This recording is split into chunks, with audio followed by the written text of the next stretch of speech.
하나님 말씀 읽겠습니다. 누가복음 18장 9절에서 14절까지의 말씀.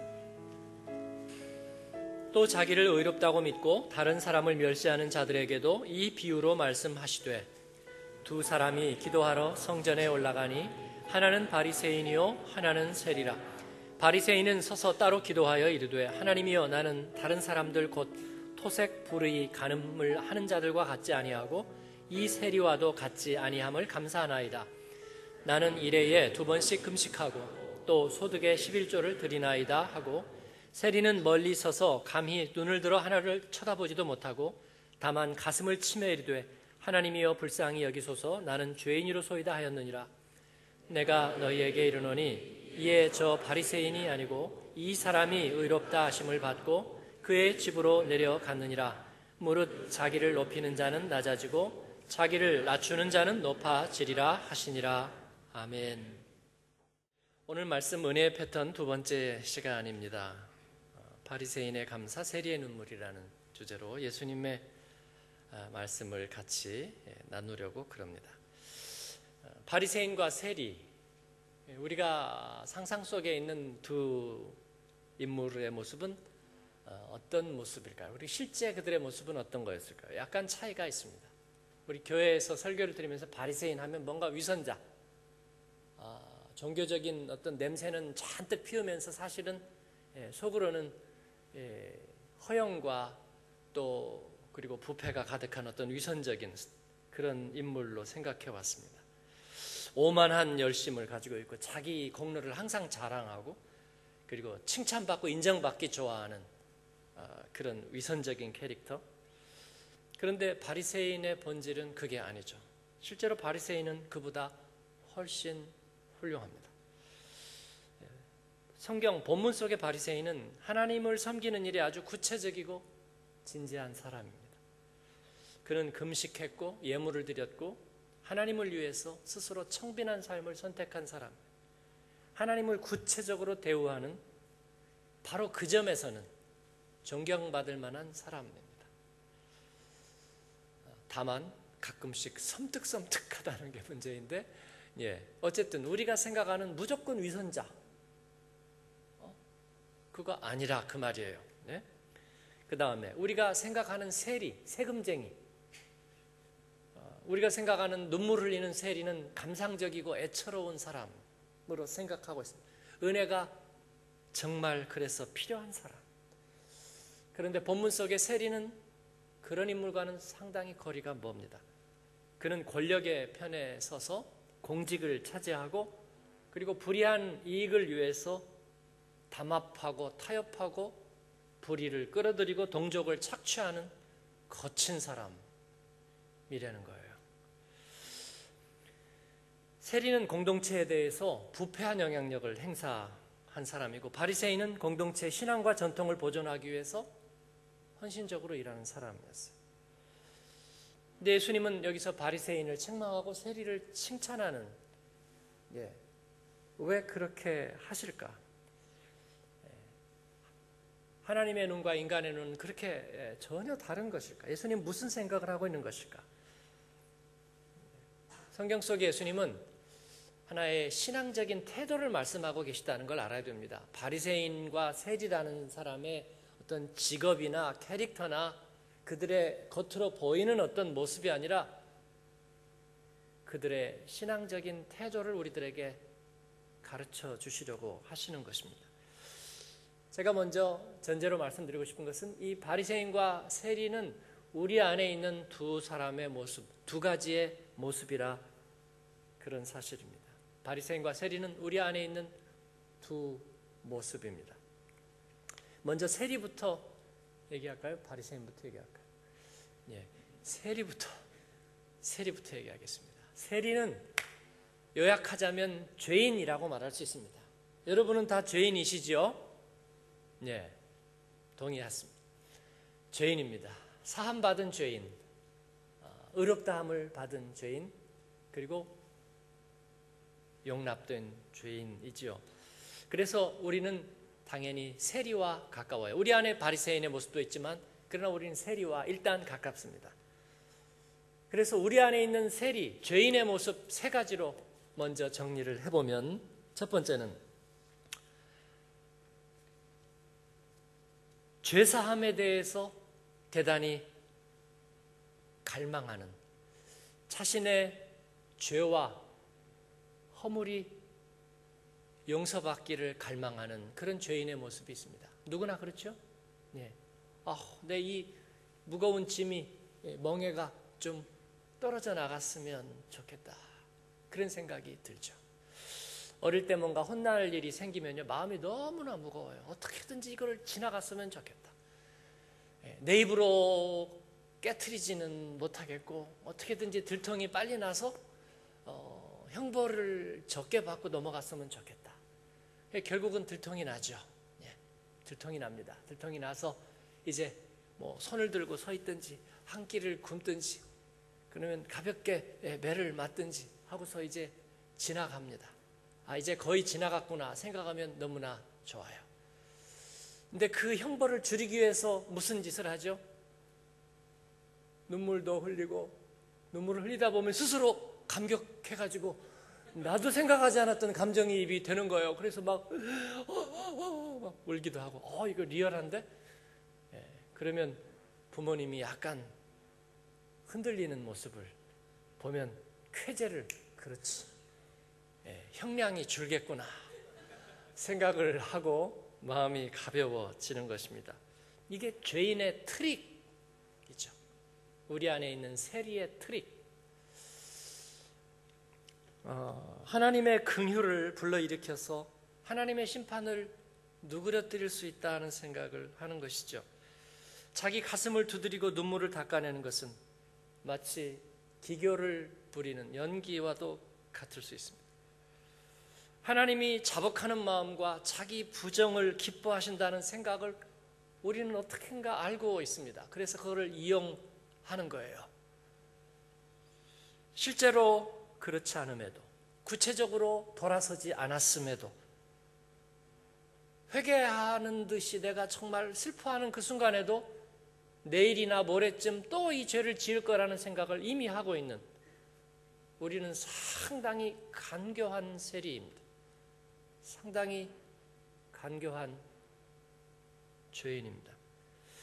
여러분, 이 모든 애통함, 슬픔, 그리고 후회, 이 모든 것들은 사실은 구체적인 후속 조치가 없다면, 내가 그로 인해서 온전히 다시 돌아서지 않는다면 사실은 아무 유익이 없는 것입니다. 우리가 경험해 보았듯이, 양치기 소년의 거짓말이 얘기하듯이 사실 그런 것입니다. 우리 안에는 그러한 모습이 하나 있습니다. 두 번째 세리의 모습이 있어요. 그건 뭐냐면, 죄인이라고 스스로 커밍아웃 하면서도 교만하다는 거예요. 어떻게 죄인이 교만하죠? 누가 이거 깨트렸어. 내가 깨트렸어요. 그래서요. 어쨌다는 거예요. 이거 뭐지? 엄마 때문에 내가 깨트렸잖아. 왜? 엄마가 왜? 이게 교만이에요. 아니, 자기가 잘못해놓고 적반하장이죠. 그리고 그것을 그는 정직하다고 생각합니다. 인간이 다 그런 거 아니에요? 그래요. 나는 불의를 행하고 토색도 하고 거짓말도 하고 간음도 했어요. 그게 어쨌다고요? 세상이 다 그런 거잖아요. 인간이 다 그렇지 않습니까? 그러나 나는 적어도 바리새인 저 친구들 같이 위선을 떨진 않아요. 나는 그런 위선자들보다는 나은 거죠 라고 얘기하는 죄인의 교만입니다. 저도 수없이 잘못하고 살아요. 그러나 저 위에 서 있는 저놈들처럼 나는 그렇게 살고 싶진 않아요. 나는 절대로 그렇고 살고 싶진 않아요. 이건요, 교만입니다. 죄인의 교만. 하나님은 결코 이러한 태도를 기뻐하시지 않습니다. 왜냐하면 이런 태도는 전염병과 같기 때문입니다. 그래서 김수환 추기경은 내 탓이요라고 써붙이고 다니자 그랬습니다. 이것은 우리가 하나님 앞에서 가져야 될 아주 작은 태도 중에 하나일 뿐입니다. 사실 캠페인과 캐치프레이즈라고 얘기하기도 부끄러운 것입니다. 중세 때는 마녀 사냥이 있었습니다. 이데올로기 시대에는 이 메카시즘이라는 게 있었어요. 나와 상대편에 서 있으면 무조건 이데올로기로 몰아붙이는 거예요. 용공주의자로 몰아붙이는 거예요. 부역을 했다고 얘기하는 거예요. 친일파의 자식이라고 얘기하는 거예요. 저는 공산주의 빨치산이라고 얘기하는 거예요. 저 친구는 사상이 불순하다고 말하는 거예요. 위험하다고, 좌경이라고, 급진주의자라고, 수구주의자라고, 앙샹 레짐이라고. 그렇게 몰아붙이면 거진 다 먹혀요. 저 사람은 출신이 어디라고, 고향이 어디라고, 부모가 어땠다고 밀어붙이면 되는 것입니다. 그 집단적인 편견, 이것은 전염병과 같습니다. 내가 뭘 잘했느냐 잘못했느냐는 건 아무 중요하지 않아요. 내가 몰아붙일 구실만 세우면 나는 갑자기 개선 장군이 된 것 같아요. 사랑하는 여러분, 불행한 세상입니다. 불행한 세상이에요.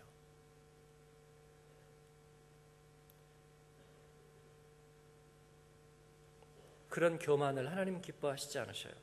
세 번째 세리의 잘못된 태도가 있습니다. 그건 뭐냐면 논쟁적이라는 것입니다.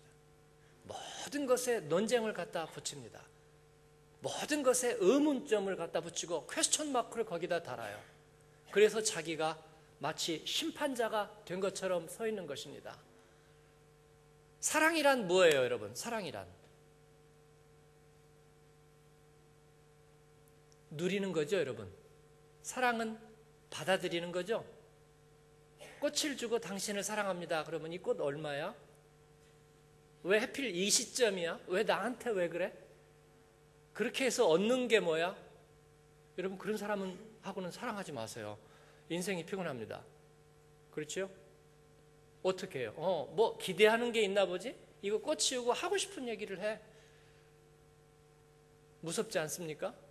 아니요. 그런 거 아니에요, 여러분. 그런 거 아닙니다. 사랑은 받아들이세요. 옆에 분에게 얘기해 주세요. 사랑은 받으세요. 얘기하세요. 예. 사랑을 받을 수 있는 사람에게 또 그 다음에 사랑이 가는 거예요. 사랑은 조건 없이 오죠. 조건 없이 받는 거예요. 예. 이거 뇌물 아닐까? 예, 뇌물은 표가 납니다. 그거 구별할 지각은 누구에게나 다 있어요. 사랑이라면 받으세요. 용서라면 받으십시오. 호의와 선의는 받으세요. 저희가 이웃 초청하거나 우리 세계교육 때도 그렇고 정말 우리 1급 뮤지션들이 가서 연주회도 해주고 그 다음에 최고 세팅을 하고 그 다음에 막 성긴 되게 보면 어리둥절해요. 우리한테 뭘 기대하는 게 있을까? 제가 얘기하죠. 여러분 누리십시오. 받으세요. 진리는 나누고자 하는 마음이 있는 거고 사랑은 함께 하고 싶은 마음이 있는 거지 다른 게 없는 거예요. 경계심을 풀고 받고 누리세요. 예? 그런데 이 세리는 그 죄의 정글에서 살면서 받아들이지 못하는 질병이 있는 거예요. 경계하고 표정을 굳히고 예, 그리고 울타리를 치고 아주 옛날에 사르트르가 얘기했던 것처럼 보이지 않는 유리의 벽을 우리 서로 사이에다가 치고 그리고 경계하고 모든 것을 논쟁으로 만듭니다. 하나님의 사랑이 진짜야? 그럴까? 그렇지 않다면 모든 것을 논쟁적으로 만드는 것입니다. 이것은 은혜의 적이에요. 그러다 보면 하나님의 사랑 정말로 정말로 아무것도 아닌 게 됩니다. 하찮은 게 되는 거예요. 저희는 양육반에서 나눔은 하지만 논쟁과 토론은 하지 않습니다. 이건 우리가 무슨 획일적인 이단처럼 획일적인 어떤 것들을 형성하기 위한 것이 아닙니다.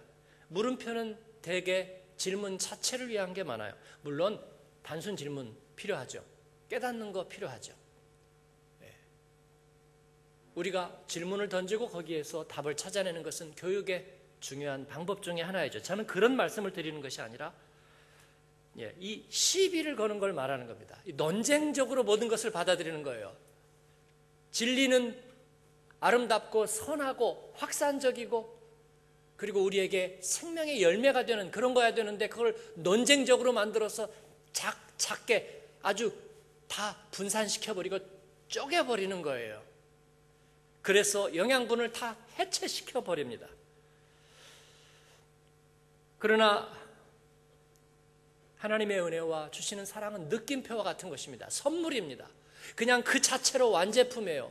마시면 온몸에 확 스며드는 그런 살아있는 물과 같습니다.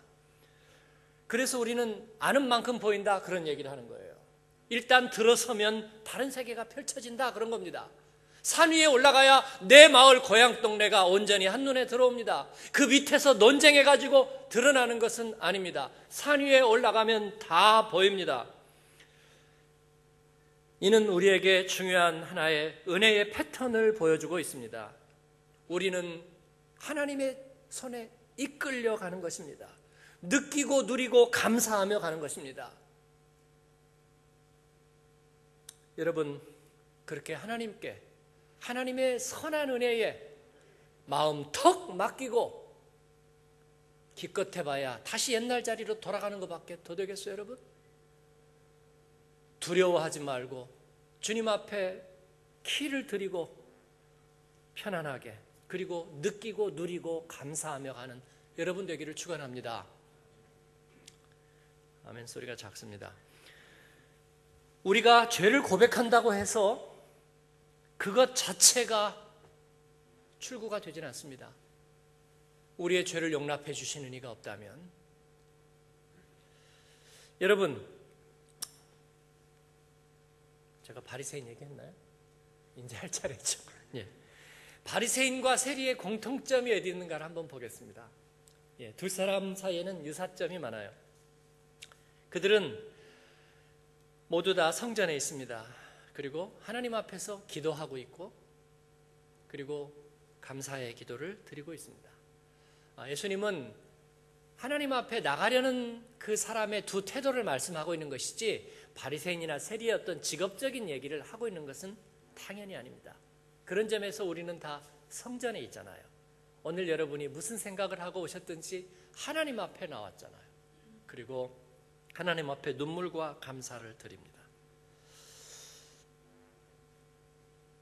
우리는 보통 기도할 때 특히 어려움에 처했을 때 하나님 앞에 이렇게 해주세요, 도와주세요 그런 기도를 많이 하죠. 그게 잘못된 건 아니에요. 문제는 그러고 나서 하나님을 잊어버린다는 데 문제가 있어요.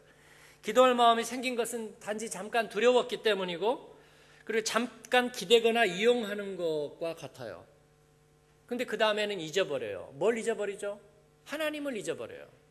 그래서 감사할 수가 없는 것입니다. 잊어버린 존재에게 감사할 수는 없는 거예요. 근데 감사한다는 것은 뭐냐면 그 일에 대한 것만이 아니라 바로 그 분에 대해서 마음이 생겼다는 걸 뜻해요. 그분과 교제가 있었다는 거예요. 여러분 보험회사 보험 다 들어 계시죠? 자동차 사고가 났어요. 그러면 생전 연락 안 하다가 굉장히 친한 것처럼 보험회사 전화하죠. 긴급하게. 그래서 저 사고가 났는데요. 여기 바데너시트라스 23번지 교회당 앞인데요. 어찌 이런 일이 빨리 보내주세요. 네.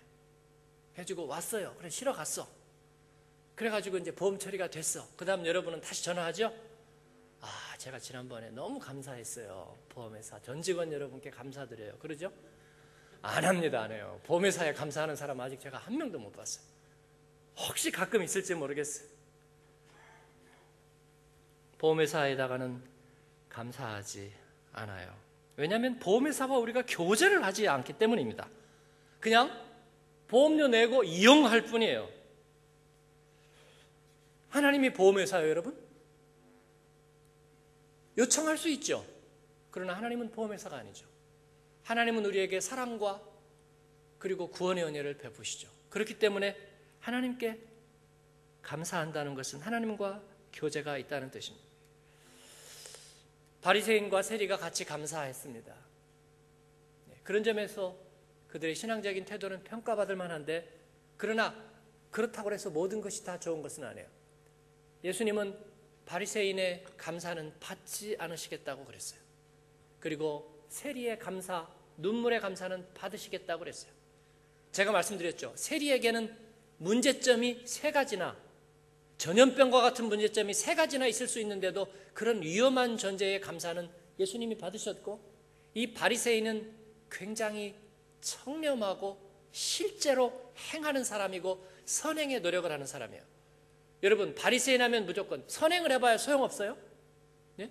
차라리 죄인이 나아요? 모든 인간이 결국은 다 거기서 거기에요? 예수님은 그런 말씀 하시려는 것 아닙니다. 저는 예수 그리스도 안에 유일한 구원이 있다고 믿지만 선행을 위해서 시지프스 신화처럼 엄청나게 노력하는 선행 종교를 존경합니다. 그들의 선행에 대한 노력을 존경합니다.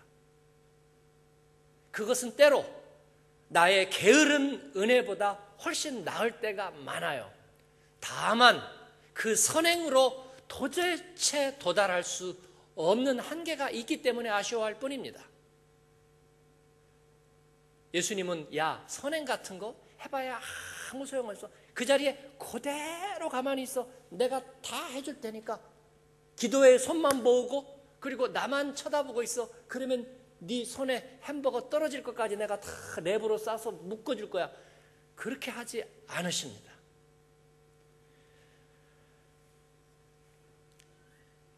사랑하는 여러분, 바리새인의 결단과 그리고 선행의 의지와 노력은 하나님이 기뻐 받으실 만한 것이고, 세리가 하나님 앞에 눈물로 회개한 다음에 쫓아가야 될 모델이기도 합니다. 달라진 생활, 주 안에서의 변화된 생활, 손과 발로 살아내야 될 진리의 삶, 그것을 바리새인은 미리 가졌어요.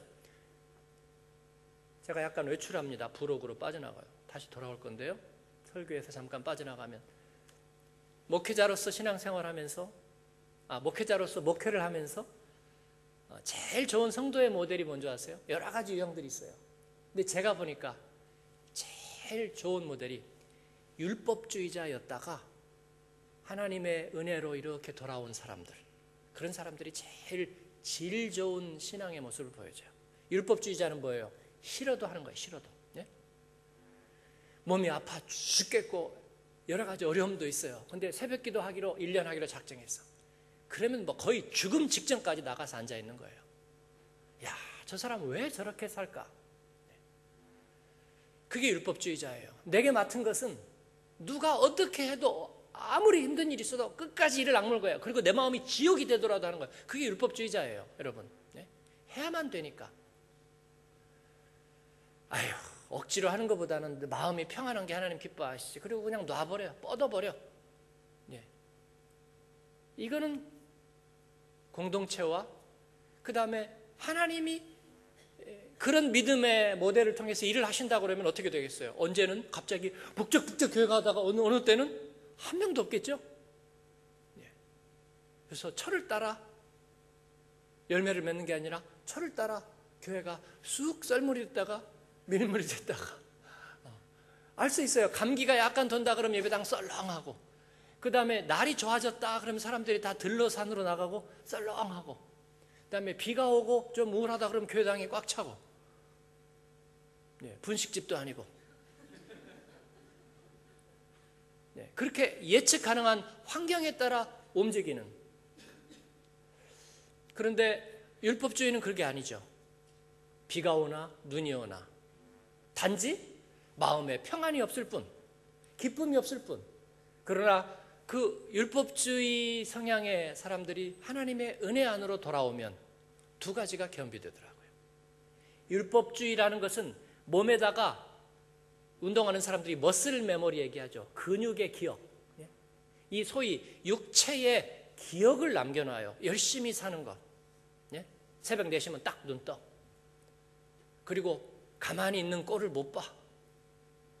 흐트러지는 거 내가 용납을 못해. 그렇게 습관이 메모리가 되어 있고 거기에다가 마음의 중심에는 하나님의 은혜가 가득해요.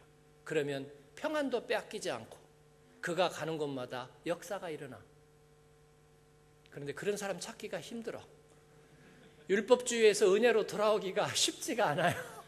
그러니까 그냥 은혜 안에 계세요, 여러분은. 그냥 괜찮아요. 네? 네. 저하고 이멜 목사님 있으니까 우리가 떼우면 돼.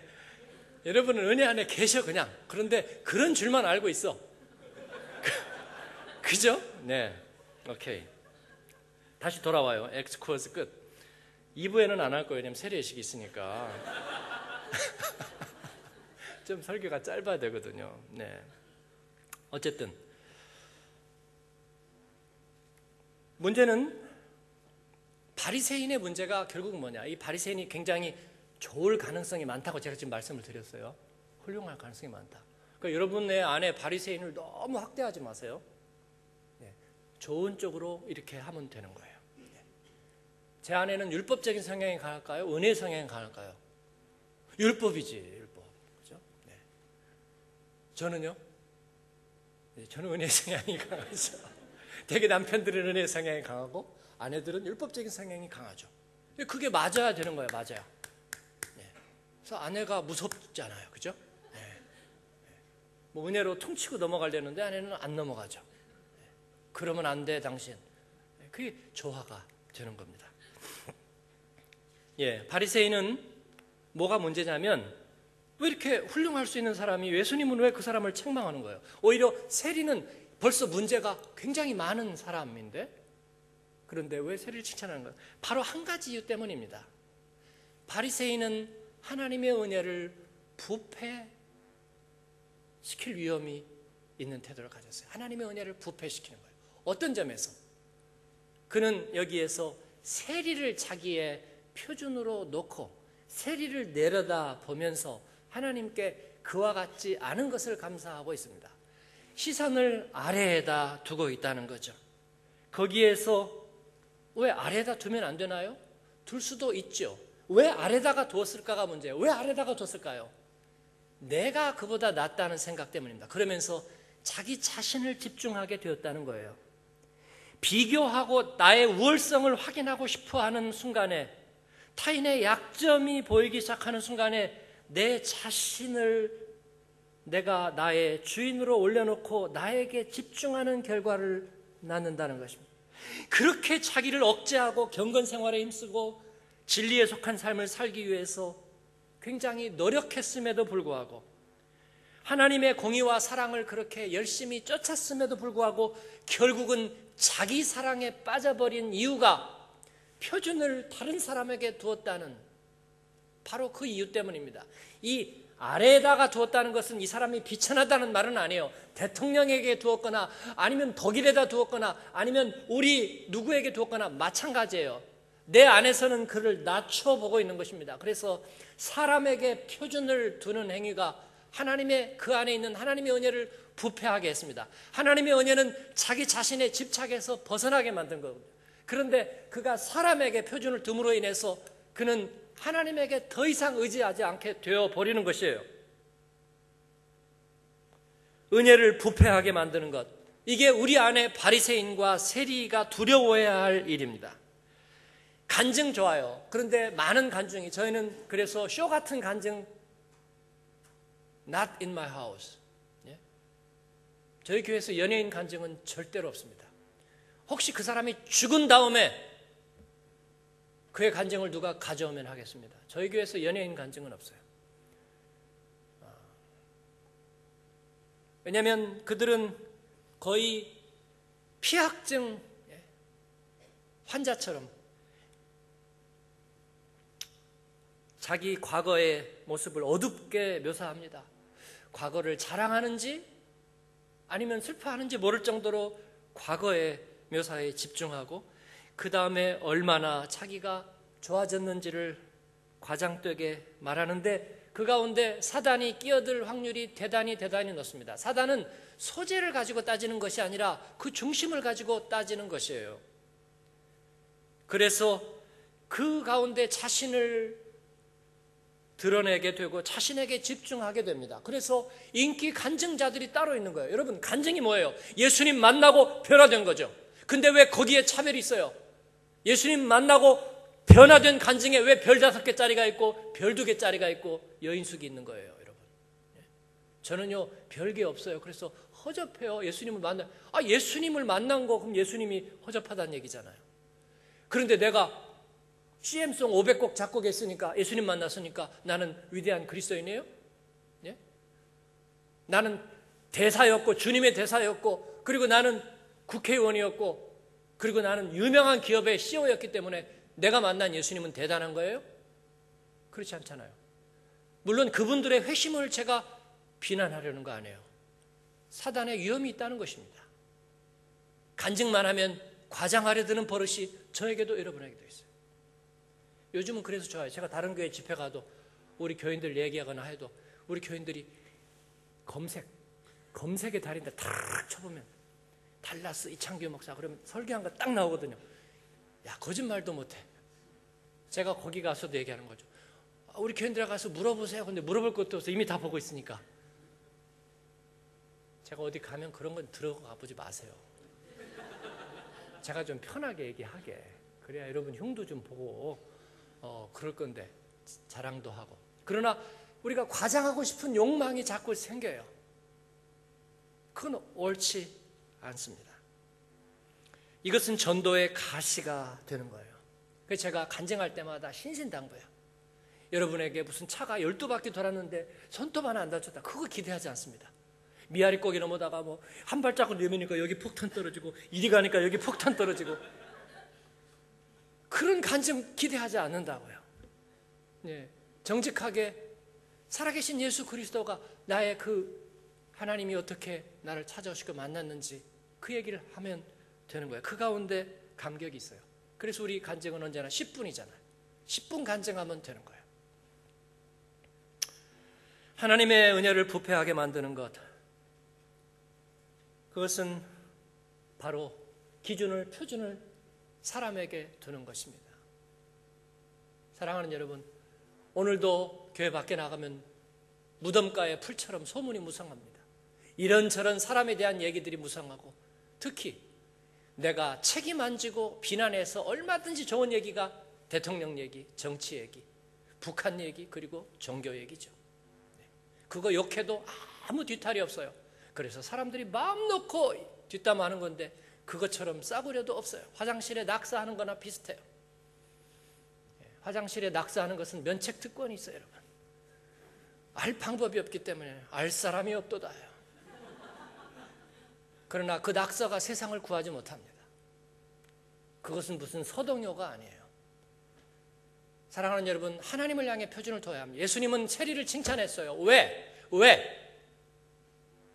그는 세리의 교만에 다시 빠질 수도 있고, 그는 되풀이되는 범죄에 빠질 수도 있고, 그는 바리새인의 열심만도 못하고 그런 일을 한 적도 없음에도 왜 세리를 칭찬했는가? 왜 세리의 눈물을 거짓이라고 말씀하시지 않았는가? 왜냐하면 그는 바로 그의 눈물, 무거운 양심 때문에, 자랑할 것이 없는 것 때문에 그는 전적으로 하나님을 향해 있습니다. 하나님과 함께 있습니다. 하나님 외에 달리 생각해 볼 만한 것이 없습니다. 그래서 다른 데다 표준을 두지 않습니다. 하나님을 향해서 표준을 둡니다. 하나님이 그의 척도입니다. 그리고 그가 하나님으로부터 얼마나 멀리 있는지를 생각합니다. 그리고 그때 하나님이 가까이 계시는 것입니다. 이것을 예수님께서는 높이 평가해 주셨습니다. 사랑하는 여러분, 오늘 우리가 붙들어야 될 은혜의 패턴은 하나님의 사랑을 순전하고 온전하게 받아들이고 누린다는 것입니다. 그런 여러분 되기를 바랍니다. 그 다음에 오직 우리의 표준을 하나님께 두는 것입니다. 이 말 오해하지 마세요. 세상 일 다 버리고 하나님 본다, 그런 뜻이 아니라 우리의 삶의 태도에서 우리의 인생의 표준을 어디에다 둬야 할 것인가에 대해서 하나님 앞에, 그 은혜 앞에 적신으로 발가벗은 몸으로 그 하나님을 향해서 서라, 그런 것입니다. 사람에게 둔다는 건 너무나 위험한 거예요. 우리가 지금 세리가 누구인지를 잘 몰랐잖아요. 바리새인이 누구인지를 잘 몰랐잖아요, 여러분. 여러분은 다른 사람에 대해서 얼마나 잘 알고 있어요? 지식인들은 대통령에 대해서 비판할 게 한 10가지쯤 없으면 지식인도 아니죠. 기회주의자처럼 여겨지죠. 여러분은 대통령에 대해서 얼마나 잘 알고 있습니까? 오해하지 마세요. 저는 야성향이 있는 사람입니다. 개인적인 성향에서. 그런 점에서 말씀드리는 게 아니에요. 여러분 얼마나 알고 있어요? 언론이 우리에게 알게 하는 것은 얼마만큼의 객관적인 진실성을 갖고 있습니까? 저는 20대, 30대 이데올로기의 시대를 살면서 집단적인 판단이라는 게 얼마나 어리석은 광기를 가지고 있는지 뼈저리게 경험했어요. 제가 은혜주의자인 이유가 거기에 있어요. 얼마나 많은 편견들이 인간들의 삶 속에 있는지, 학연과 지연과 혈연과 그 모든 것 속에 얼마나 많은 엄청난 편견들이 있는지 알고 있어요. 그런 것을 믿을 수 없습니다, 여러분. 저 사람을 향한 이 사람의 미소를 믿을 수가 없고, 이 사람을 향한 저 사람의 찡그림을 믿을 수가 없어요. 내 안에 나를 향한 나의 시선을 믿을 수가 없습니다. 하나님을 향하십시오. 그리고 하나님 앞에서 진리와 영으로 세워질 때 우리는 주님의 세상, 주님의 기뻐하시는 나라를 이루어갈 수 있는 줄로 저희는 분명히 믿습니다. 생명을 살리는 의사는 옆집 병원 의사가 간호나고 전부인이 났든지 그거 신경 쓸 틈이 없습니다. 생명 살리는 일을 위해서 우리는 진리의 길을 걸어가고 오직 하나님을 바라볼 뿐입니다. 여러분, 한 사람 한 사람이 표준입니다. 무덤가의 풀처럼 무성한 소문 속에 우리의 정체성을 방기하지 않기를 바랍니다. 오직 하나님의 은혜를 향해 살아가는 저와 여러분이 되었으면 좋겠어요. 마지막으로 세리의 미래는 어떻게 되었을까요? 그는 다시 죄를 지었을까요? 우리가 염려했던 것처럼 은혜 앞에 짐짓 눈물 짓고 그리고 나가서 다시 죄의 악순환으로 빠져들었을까요? 이전에 하랬던 밀수를 계속하고 수레를 계속하고 악인도 자르지 않는 하나님의 그 은혜를 남용하고 은혜를 부패하게 만들었을까요? 그랬을 수도 있습니다마는, 그러나 그 은혜를 받은 우리가 하나님 그럴 수 없습니다. 하나님에 집중하고 보니 그 측량할 수 없는 선하심을 내가 누리고 보니 보험회사로 여기지 않고 하나님께 감사하고 보니 이제 이 아버지께 고통을 안기고 사람 쳐다보다가 또다시 은혜를 부패하게 만드는 그 자리에 내가 다시는 갈 수가 없네요. 나는 다시는 그렇게 살 수가 없네요. 세리가 변화되었다는 쪽에 저는 한 표 던지겠습니다. 제 자신이 변화되고 하나님 앞에 온전한 성화에 이른다는 쪽에 한 표 던지겠습니다. 여러분이 지금은 이중적이고 지금은 두 사이에 껴있다고 할지 모르지만 여러분이 변화되고 하나님 앞에 온전한 모습으로 선다는데 한 표 던지겠습니다. 이웃을 거짓되게 교만하게 바라보는 일은 그러니 하지 마십시다. 이건 모든 것을 망치고 하나님의 은혜를 부패하게 만드는 것입니다. 우리가 어떻게 할 수 있겠느냐고요? 예수님이 대답하셨어요. 사람으로는 불가능하나 하나님으로는 하실 수 있느니라. 할렐루야. 사랑하는 여러분, 그렇게 그 은혜의 패턴대로 나가서 하나님 바라보고 그리고 그 은혜에 돌이킬 수 없는 능력을 믿으시고 진리의 삶을 살아나가는 여러분이 표준이 되어주고 다른 데다가 표준을 삼고 자기의 책임을 방기하는 그런 모습이 아닌 오직 하나님 앞에 눈물과 그리고 사랑의 감사를 드리며 하나님을 바라보는 것을 표준으로 삼는 그런 믿음의 사람들, 은혜의 사람들 되시기를 축원합니다. 기도하겠습니다.